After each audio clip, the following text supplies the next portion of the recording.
Nag-take over na po ang provincial government sa matagal nang nireklamong power plant sa Malapascua Island sa Cebu po yan. Ayan po ang balitang dako, hatid sa atin ni One News Cebu Desk Editor Dale Israel. Dale. Maingod to Joey, pinasara nga ni Cebu Governor Gwen Garcia ang operasyon ng power plant sa Malapascua Island dahil sa patuloy na kawalan ng sapat na kuryente ng provider.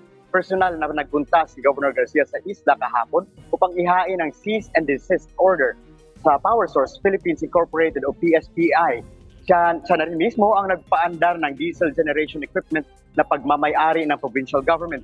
Kaya naman isang pambihirang pagkakataon ay nakakaranas na uli ng 24 oras na kuryente ang isla.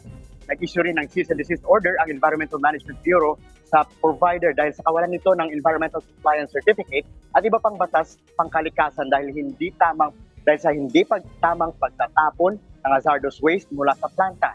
August 5 nang ireklamo ng mga residente at mga resort sa Daan Bantayan ang buong araw na blackout. Ayon kay Daan Bantayan Mayor San Shimura, sa mga nakalipas na araw ay abot hanggang 8 oras kada araw ang walang kuryente o brownout. Pero sa totoo lang, 2019 pa panay brownouts doon.